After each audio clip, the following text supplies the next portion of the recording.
the American Sports Cavalcade. In 1991, they rode the crest of a championship wave. David Nickens dominated the Competition Eliminator class in his older Oldsmobile. Blaine Johnson, along with crew chief brother Alan, took his second Winston title, winning a record 7 national events. And how about Pat Austin? 1991 saw his 4th top alcohol funny car title to complement 43 victories. Today, they and their challengers are here at Firebird International Raceway in Phoenix for the Arizona Sports Nationals, the second event in the 18-race 1992 series. Welcome, everyone. I'm Steve Evans. When it comes to top alcohol dragsters, you are looking at the baddest of the bad. Blaine Johnson's Oldsmobile-powered machine that has worn that #1 the past 2 seasons. But Blaine, you didn't get off to a good start 3 weeks ago in Pomona at the opener. No, this year we had a bad start. We tried a lot of new things with the car, and they didn't all pan out the way we thought they would. You lost early on. Yeah, we lost in the second round to Bernie Pallor, a good racer from up north, and we just didn't expect to get beat that early. How would you assess the competition nationally this year? Tougher? Weaker? I would say it's going to be definitely tougher, and especially for us, because they always like to get us. Oh, indeed they do. Good luck here at Firebird. Thank you. Okay, for the alcohol funny car story, here is Brock Yates with the defending champ. That #1 on that beautiful Oldsmobile top alcohol funny car belongs to Pat Austin of the Austin family up in Washington, a defending world champion, and of course has won so many titles in alcohol funny car. But Pat, it didn't start out quite as well as you expected this year. Pomona, Bob Newberry was very, very tough there. Yeah, the competition was very tough, and Bob was definitely ahead of the class, and we got to the final round and we did real well, and for us to start off that good early in the year is a good sign, because we usually start a little slow and then we go, as the year goes on, we get stronger. The reason for that is because we test so many things, and over the winter you got a lot of time to think and change your things that worked for you in the previous year, and 90% of the changes we make normally don't work, so 10% do sometimes. Pat, whole new challenge though. Now you're undertaking a full program of the Tough Fuel Dragster. You're still going to run alcohol funny cars. How does the team split up, and can you pull off, obviously you're aiming for world championships in both divisions, but can you do it? I don't know if we can or not, but it's worth a heck of a shot, and I feel very fortunate to be able to be in the position to do that. I mean, not many teams could do that. I mean, we're the only one right now, but I just feel very, very fortunate to be involved with this group of guys trying to do a task that nobody else has done, and we've got some very sharp people working for us, and if I can do my end of the job and they can do their end of the job, we might just pull that off. Well, we sure know you can do your end of the job. And now, let's go to our third broadcast partner, Big Daddy Don Garlitz, with the world champion in Competition Eliminator. Thank you, Brock. I'm in David Nickens' pit. He's the Competition Eliminator Winston champion for 1991. David gets to wear the big #1 for the first time in his career. And he does that by dominating the competition completely last year. Speaking of domination, he won this particular race 5 years in a row. He loves this track. The competition thinks he owns it. But it takes more than the domination of one race to win the Winston points. It's a long season. David, what are your plans for 1992 to continue this winning streak? Well, Don, what we've got to do is continue like we did last year. We need to get on top of our game and stay there. And championships aren't won and lost in one race. You know that. And the season's a long season, and what we have to do is be consistent, do our job all year long. And I know the #1's a big target, but I think we're up to the task to wearing it. Well, there you heard it from the Competition Eliminator champion. Steve? Well, now let's hear some thunder out of the top alcohol dragsters. This is the second round of competition here at the Arizona Sports Nationals. You're looking at about 2,500 horsepower per automobile. Methanol fuel, they're checked constantly to make sure there's no additives there. Supercharged 500 or so cubic inch engines depending on the weight of the car. All in all, it's quite a tidy package, Don Garlitz, and an exciting ride. That's right, very exciting, and these cars are different in that they don't set on the line at an idle. They do not develop that tremendous torque that the fuel engine does, so consequently, you'll see these cars leave at a very high RPM, kind of like the Pro Stocks. All right, in the far lane is Jim Rizzoli. He uses an engine very much like Blaine Johnson, we talked about earlier, the world champion, the Oldsmobile face power plant, up against Russ Conroy from Southern California. They're the first to come out of the staging lane here in round number 2. Well, you notice how smooth the engine's idle. They don't have that nitromethane popping in the pipes on these type of engines, the fuel actually burns in the cylinder. It doesn't explode like a nitro engine. And it also burns very cool. We have a warm afternoon here in Phoenix, but on a chilly day, it's not unusual to see frost completely covering the injector half there on top of the blower. Now, Conroy did not qualify all that well. In fact, in the 14th position with a 6:13, but he beat Bill Barney in round one, and seldom do we see Barney go home that early. Rizzoli, he qualified a little bit better in the 11th spot at a 6:12. He beat Winter Nationals champion Bernie Ploward in round number one, so Rizzoli might be a bit of a favorite here. Not a heavy one, but if I was a betting guy, I'd kind of lean that way.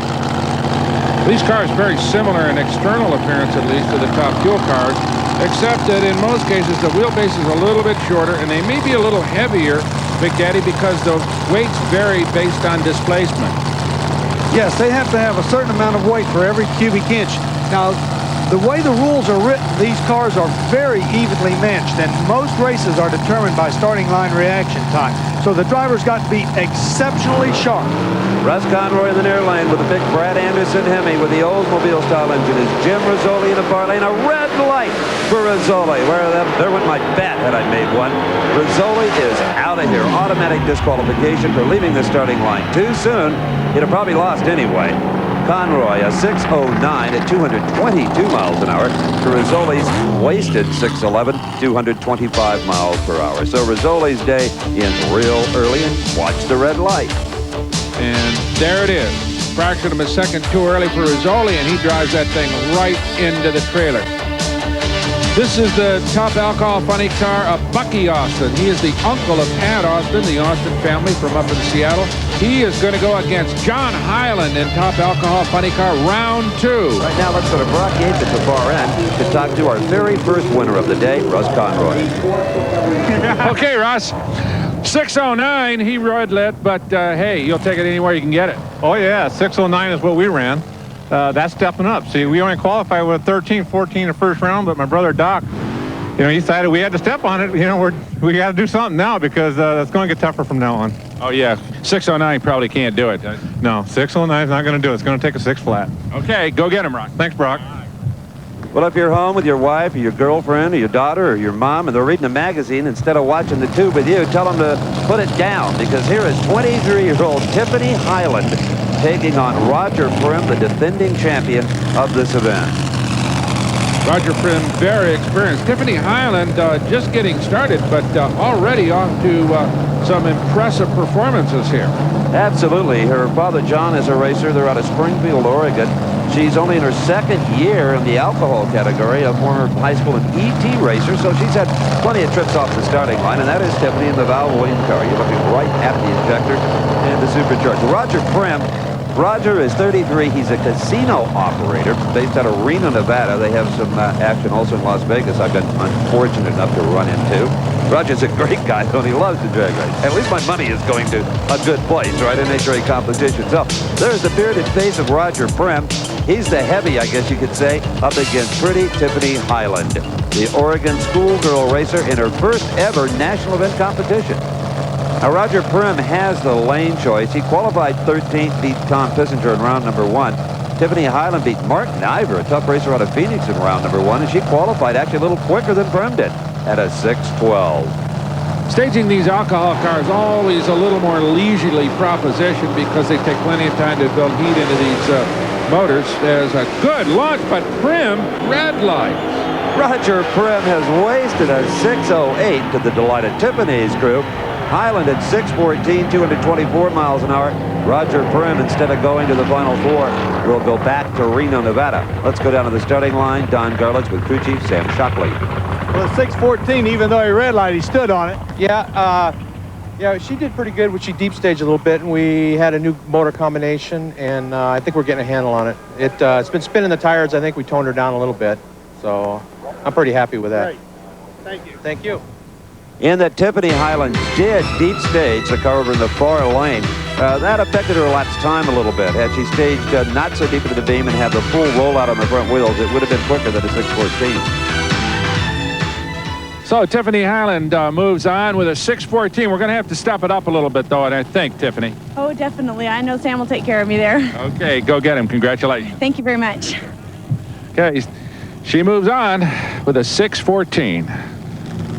And you got to be impressed with her coolness, Don Garlitz. Very personal young lady. Larry Sutton versus Eldon P. Slick. That'll be our next pair. You're looking at Sutton and Jerry Darian's Green Gang car from Southern California. Eldon Slick from even further south, the Golden State from down near San Diego. These guys really have a dramatically different background. Eldon P. Slick is a commercial artist, in fact, an award-winning artist. Larry Sutton is involved in the aerospace industry, but gained his drag racing fame not at the wheel of a race car, but standing on the starting line as the chief starter at Lions Drag Strip and later Irwindale Raceway, Orange County International Raceway.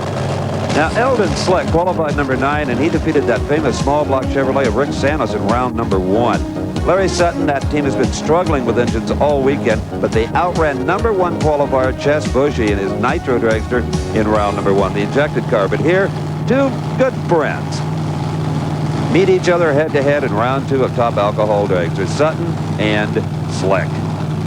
Well, I'm sure these guys have raced each other literally hundreds of times, so nobody's going to trick anybody here. It's just going to be strictly a reaction time and a classic drag race and another red light. I cannot recall the last time we saw 3 consecutive red lights like that in alcohol dragsters. Now, if one guy really needed an advantage, you could understand it. Slick runs 6:10 to 6:16 and red lights. I just can't quite believe it. Don Garlitz will talk to Carl and Jerry Darian. Maybe he can't believe it either back at the starting line. Another red light, but the guy stood on it.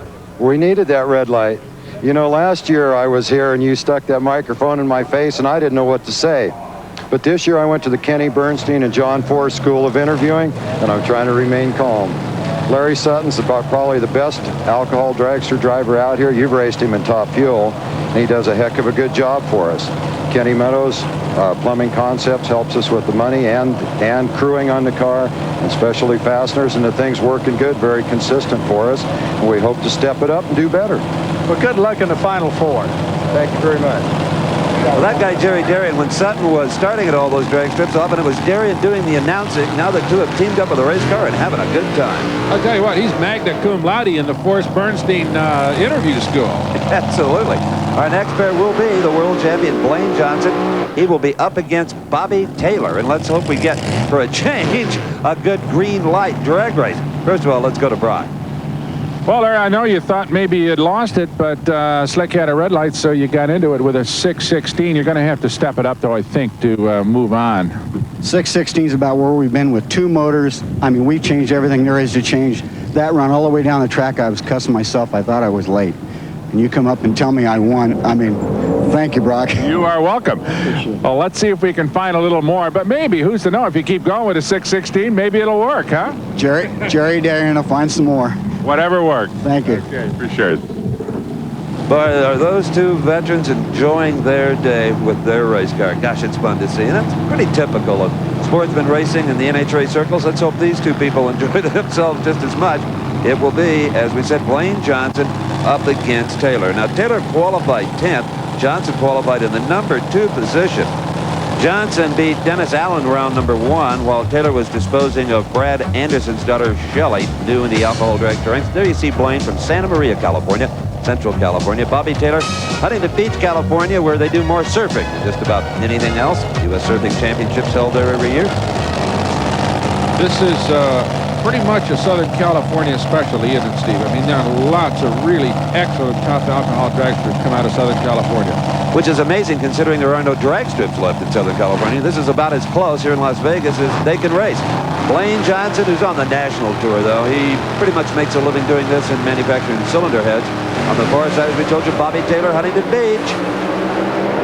Pretty good race. A real good race. Alan Johnson says, that a way to go, bro. 6 seconds flat for Johnson, just tickling that 5-second zone at 229 miles an hour to a losing 6:07. Don Garlitz is with that winning crew chief brother.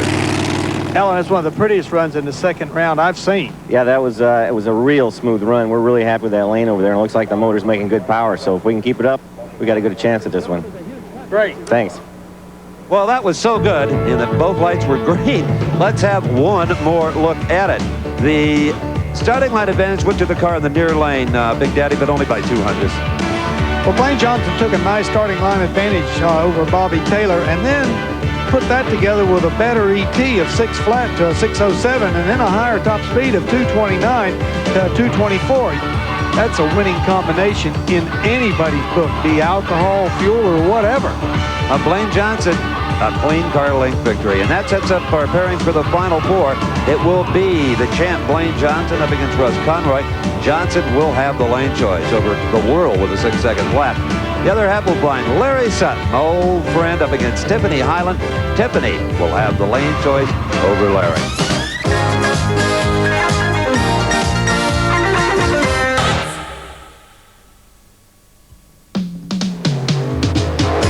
Let's get right at it.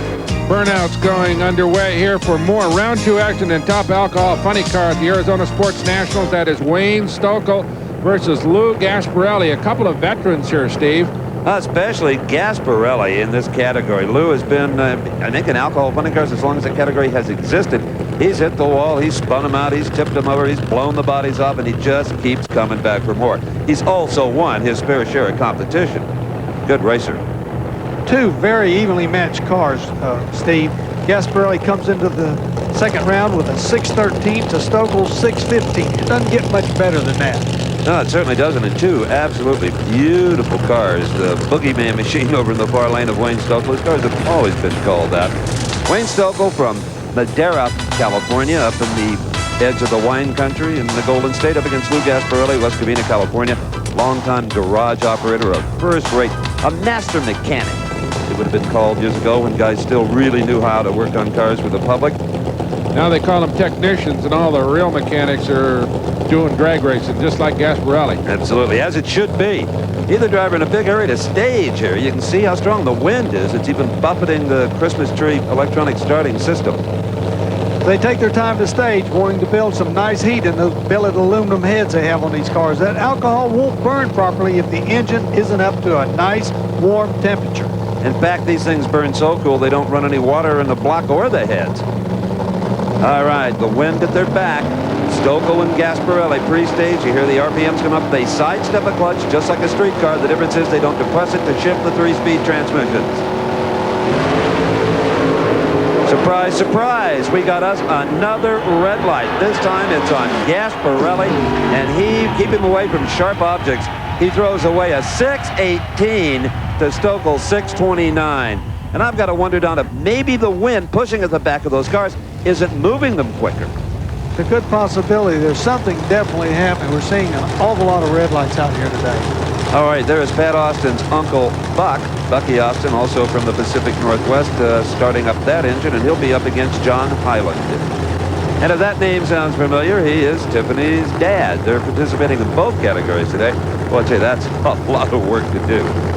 For Bucky Austin, it's a brand new race car, and they've been having some trouble with it. It's got a little bit of the new car blues, Don.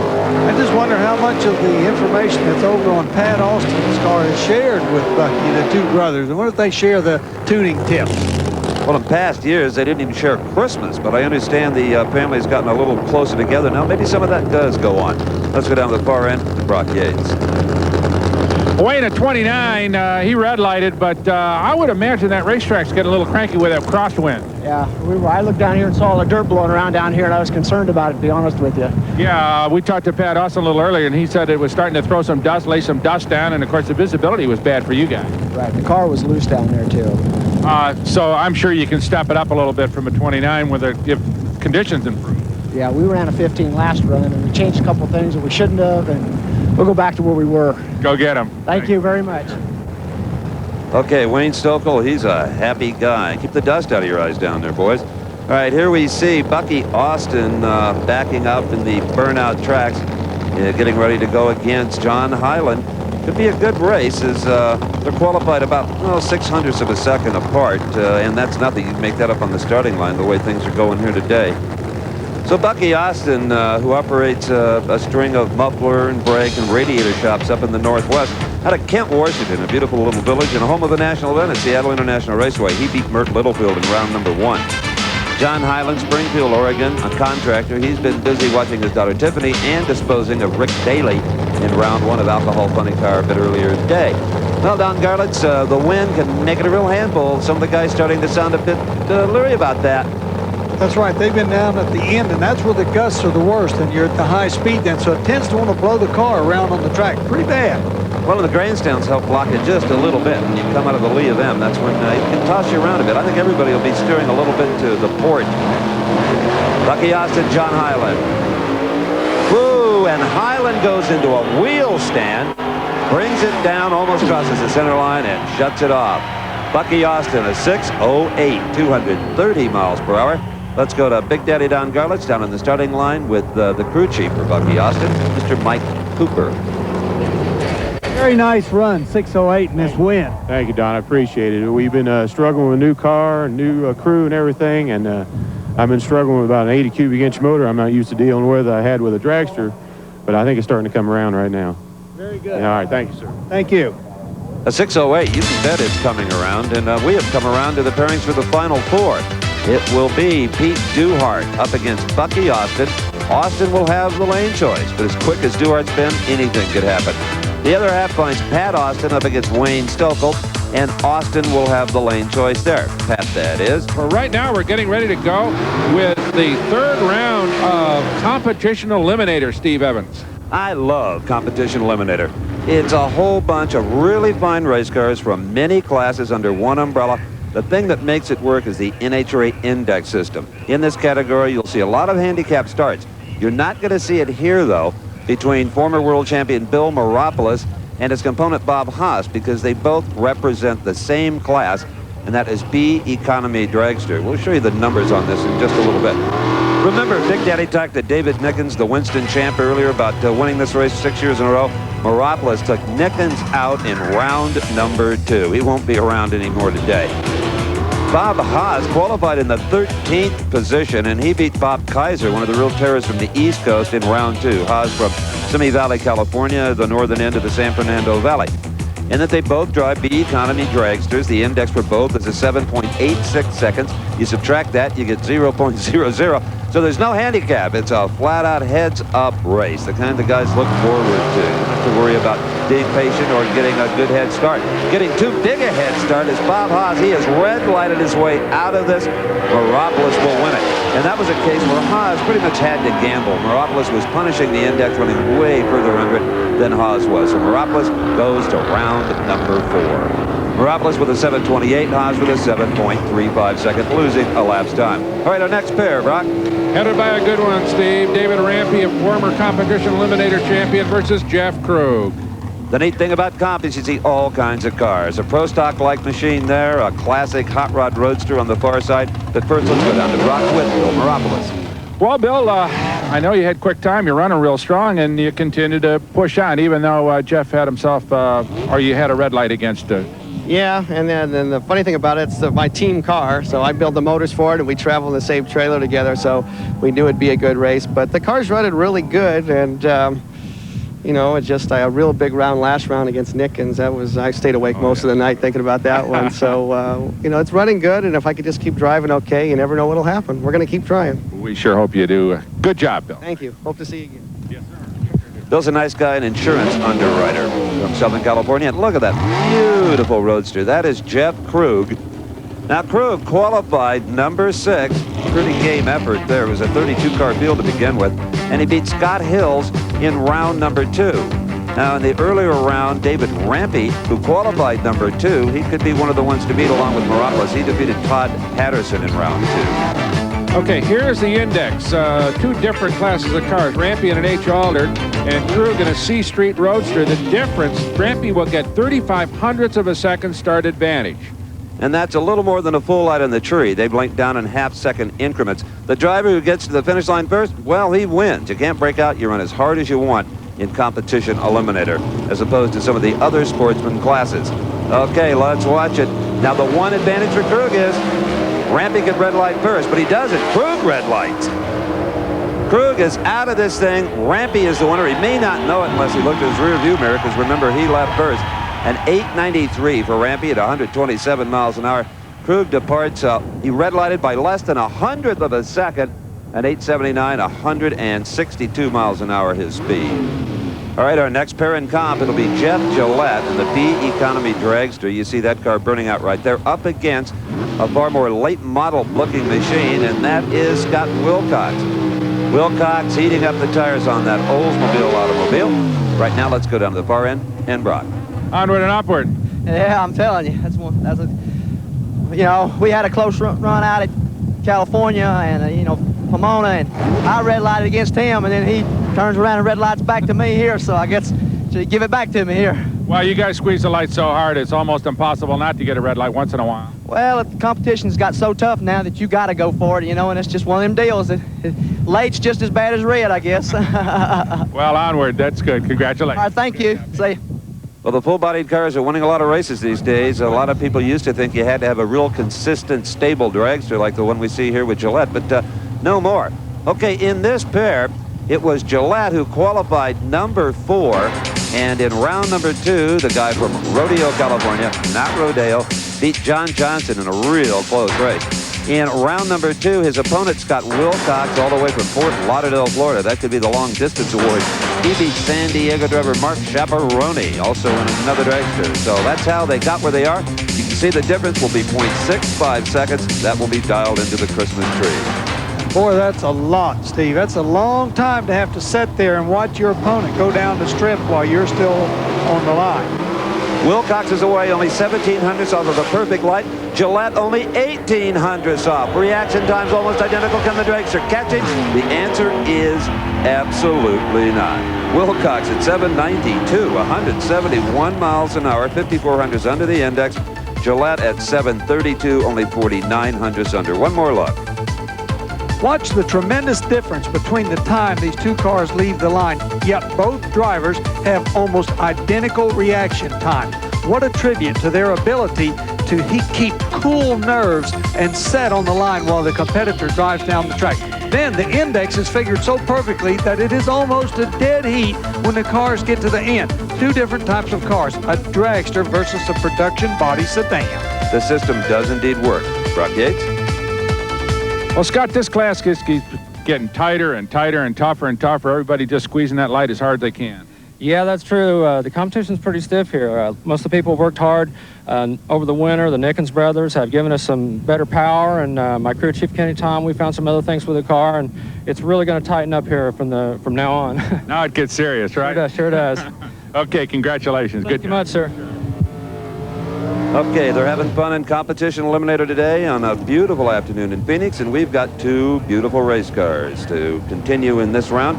You're looking at Rob Robinson's E-Economy Altered, and he'll be the guy with the head start because he's up against John Geyer over here in the near lane. Now, Geyer has a C-Economy dragster. Boy, that is a rest me red, isn't it, Brock? John Geyer out of Goleta, California, in that pretty little red dragster. He is going to face Rob Robinson, who's just here for fun. Talked to him earlier. He's just having a hell of a good time. Absolutely. Been doing it a long, long time. Came down from Portland, Oregon to get out of the rain and into the sunshine. So there you can see, 1/1300 of a second, Big Daddy, will go to Robinson. And that's not near the difference that we saw in the last run. So this will be a fairly even start, but still 1/1300ths is not to be dealt with lightly. Red light for Geyer, and it's going to be Robbie Robinson with an easy victory, even though Geyer will blast across the finish line. Robinson saving his engine for the next round, final 4, so Robinson moves on. And Geyer's red light was not even close. He was a full 1/10 of a second ahead of the tree. So in the Competition Eliminator final 4, it'll look just like this. Many-time national event winner Bill Meropoulos up against smiling Rob Robinson. Meropoulos will have the lane choice. He'll be tough. He was the #1 qualifier. It'll be Scott Wilcox against former Winston champ David Rampy. Rampy will have his choice of lanes. Right now, they both look to be pretty equal. Meanwhile, you're looking at the engine of Wayne Stokel's alcohol funny car. He's off looking for a miracle worker.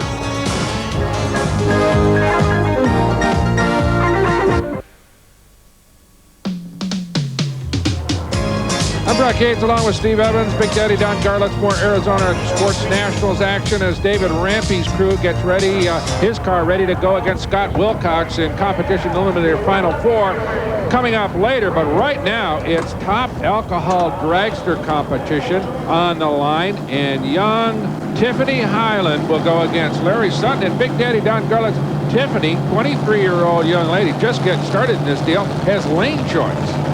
Yeah, and I don't imagine Larry's liking that too much because the young lady's been running good today, and I don't think he wants to get beat. Oh, I assure you, Larry Sutton doesn't want to get beat. You can be sure that Tiffany and Larry and everybody in the pits are members of NHRA and mighty glad of it, because the competition here has been really terrific in all of these sportsman classes so far today. Couple of big Hemis going head-to-head, Tiffany Highland and Larry Sutton. Which will it be, the old pro or the new young superstar? Neither one have ever been to a final round, I can tell you that. It'll be a thrill either way. There is Larry Sutton in the green car of Jerry Darian. Jerry Darian, auto shop teacher in Southern California. And away they go. Tiffany gets the advantage. Sutton maybe pulls, even gets a little loose on the racetrack.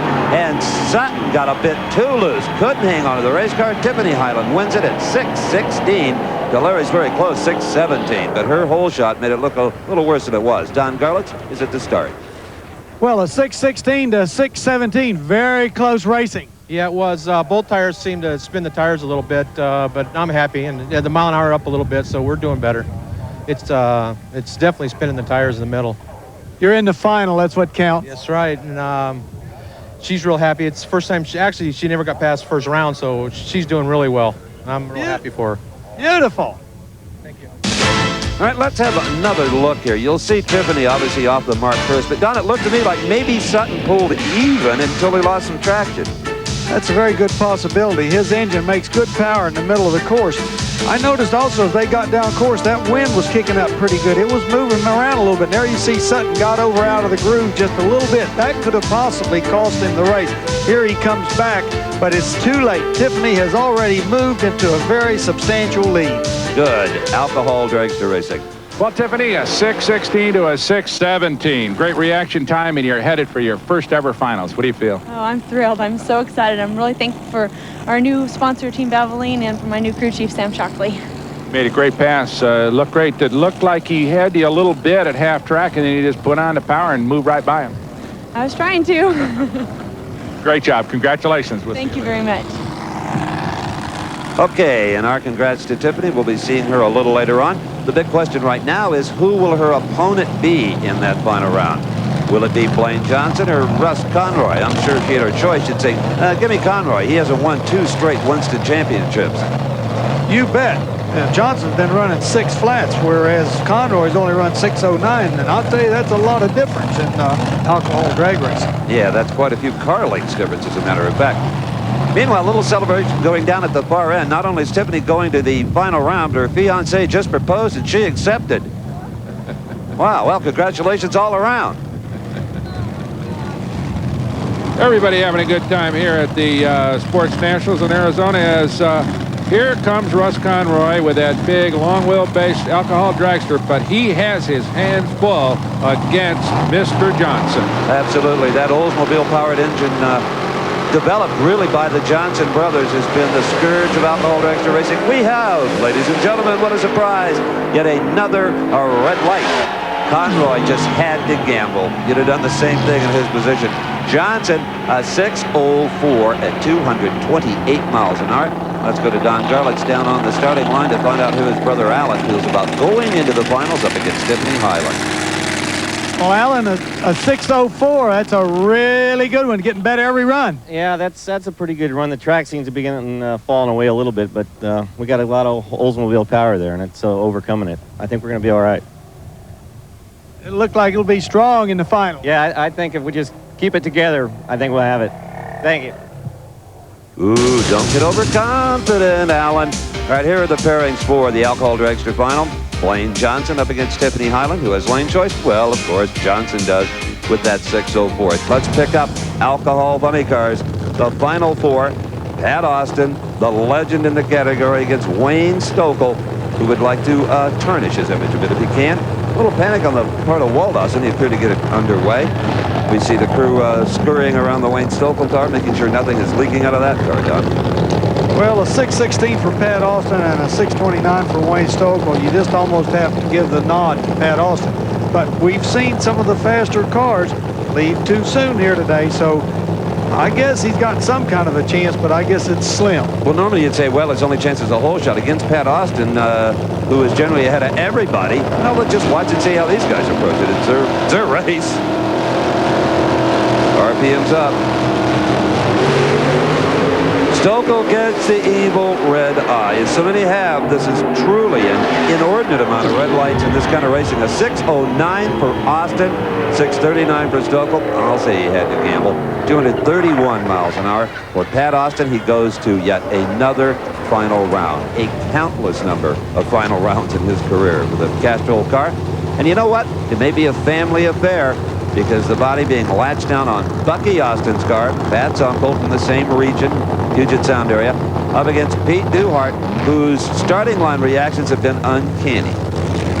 Well, Steve, maybe we won't have a red light race here because these cars are very evenly matched. 608 for Austin to 610 for Duhart. So perhaps one won't get too nervous and leave early.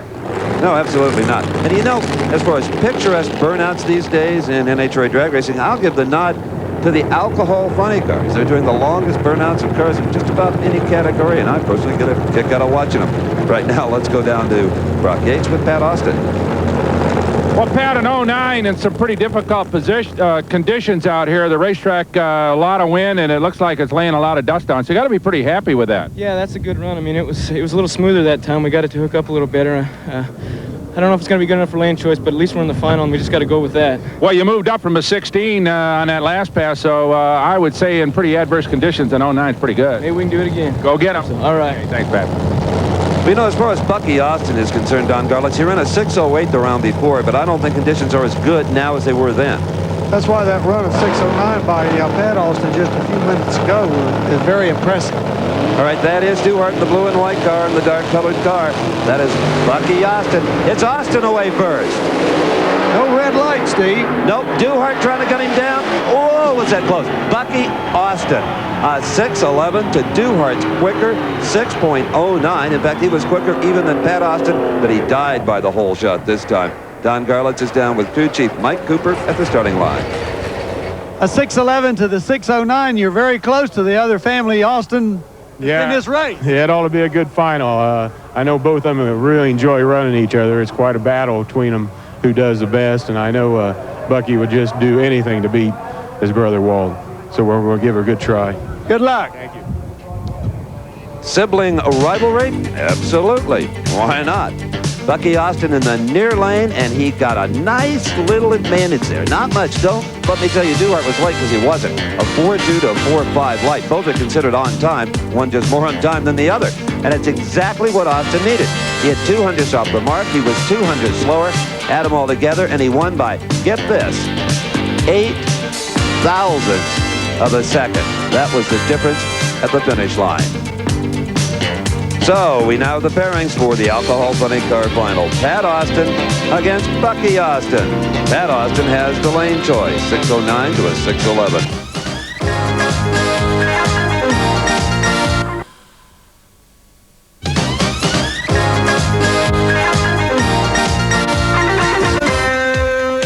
Now it's time for the Competition Eliminator Final, to be followed by Alcohol Funny Car and Alcohol Dragster. 3 more side-by-side contests. Great looking car that Rob Robinson bought in here. That is a little Beretta brand new machine, and he has driven it very, very well. As he said earlier, he's in uncharted waters. Never been in a final before, and he's going against one of the very best in David Rampy. That's right, Rampy, as we've said before, a past Winston champion, and some favor him, well, along with David Nickens, to maybe win it again this year, and he's certainly off to a tremendous start here in Arizona. A big crowd, a record crowd at the event. Charlie Allen, the Raceway president, has to be a happy guy. Now, the head start will go to Rampy. Oh, boy, and it's a big one. Almost a full second, almost 2 lights on the tree. That's right. And so Robinson's going to have a lot of pressure on him for this run, Steve. Not only he's in uncharted waters, as he says, he's never been in a final. He's up against one of the best, and he's got to wait a long time before he can start his side of the race. Well, there's a divider in that tree, and you try not to pay any attention to but anything with your light. You have a hard time seeing the other guys anyway, but you always see him. You can always hear that car, and I know what you mean, Don. I'd much rather be the guy that got to leave first, even though you take the chance of red lighting first. All right, here they go, staged and ready to comp final. Great start by Rampy, and Robinson drowns on the starting line. Way late, 0.2 of a second late, which makes it look easy for Rampy. At 8:79, 145 miles per hour. And I think, unfortunately for Mr. Robinson, you'll be able to see with the naked eye that he needed a life preserver off the starting line. Well, that's just what we said. He was in uncharted waters, and he watched Rampy go out, and he was so far out, he got completely loss of concentration. He didn't know where he was at. By the time he got ready to go, he was 2/10 late, and it just wasn't any race. It was Rampy all the way, hands down. But anyway, he got to be in a final, and so maybe next time he'll be a little bit more cool and know how to do it. And it was a real good race any way you want to cut it. Hail the champ in comp, David Rampy. Some of that old world championship form might be back. Well, thank you. Like I say, I just first of all like to thank the Lord, and like I say, Donnie really's been working hard on the car all winter, and he worked hard, and we went out to Pomona, and I stumbled at 4 cars and red lighted, and it kind of made me feel bad because the car was running so good, and then we come here and felt like we were running real good, and things worked out for good. So Harold, Harold Stout and all the guys just done a great job. Again, congratulations. Thank you. Okay, back down on the starting line, Austin versus Austin, top alcohol funny car final, and this is going to be a good one. Oh, I don't think there's any question about that. There's problems with Bucky Austin. The car's gone way down the racetrack. Now he's just doing an extra long burnout, I guess. Let's see if he gets it into reverse. Yeah, he's just showing Patty do a longer burnout. The competition has already started between uncle and nephew. But wait a minute, Steve. From my vantage point, it looks like Bucky does have problems. The crewman just jumped the wall over there. There he's fiddling with the butterflies on the injector. It may be that the idle's way up and he can't get it into reverse gear. He's going forward. Looks like he's heading right off the racetrack. What a disappointment. Let's get on to Big Daddy and Mike Cooper, the crew chief, to get a final verdict on this problem. Well, we see the Bucky's car going down the track and no race. I guess it's kind of disappointing. Yeah, it's very disappointing. I definitely wanted to make a run out of this, but right now I can't give you answers what happened. It was definitely when the throttle was hanging up, but I don't know why. Well, you took the words right out of my mouth. I was going to say what happened. Yeah, all right, thank you. Okay, so it's going to be a single for Pat Austin. It looks as if he's going to make a hard run at it, Big Daddy. I would have maybe thought he's just going to coast it down, but that's not the way the Austins operate. They sure don't. When they get ready to race, they are ready to race, and I'm sure that he's going to give it everything he's got because they came up there to make a good run, and that's just exactly what they're going to try to do. I know when I used to have a single in the old days, I would try to run just as hard as I could, but well, you knew you weren't going to just spun the tires. It didn't make any difference, and you might set a record. Well, he doesn't have to worry about lane choice because he is headed for a championship no matter what. He can coast it across the line from here on in. But this is no cruise. He has blasted through the lights at a 6:01, 232 miles an hour. What a pass by Pat Austin. Let's go down to Big Daddy at the starting line. Well, Walt, I know you like to win drag races, but the sportsman that you are, you would have really liked to have run your brother there. Oh, I'd love to.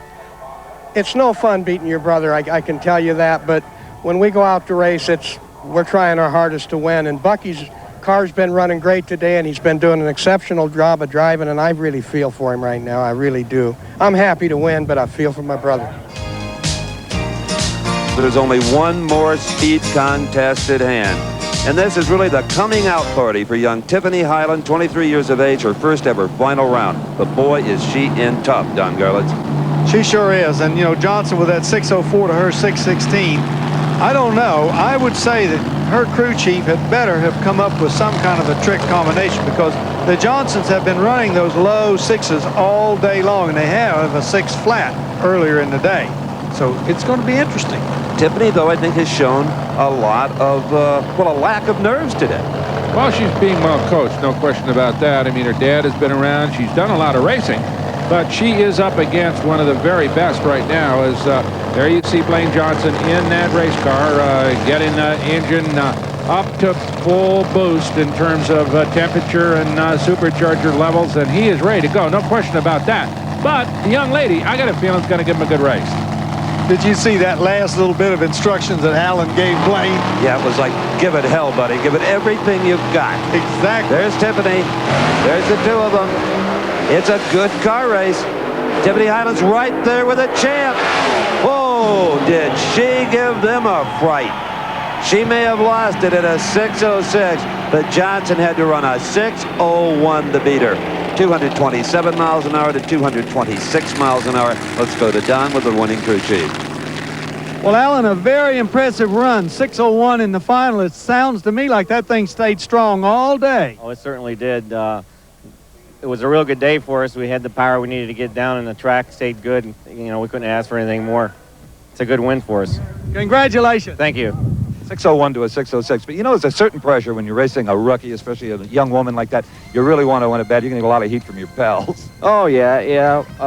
6:01 is a good lap in the final. Oldsmobile really came around. You know, Tiffany, they stepped it up pretty good in the final, and no, that's good for them. They'll be on their way. Absolutely. Better watch out for her in the future. Oh, yeah. So to all the winners here at the Arizona Sports Nationals, from Big Daddy Don Garlitz and Steve Evans, I'm Brock Yates. Congratulations to them all. The executive producer for American Sports Cavalcade is Harvey M. Palish. Supervising producer John B. Mullen. Produced and directed by Mark Kuchin. Motto 1 is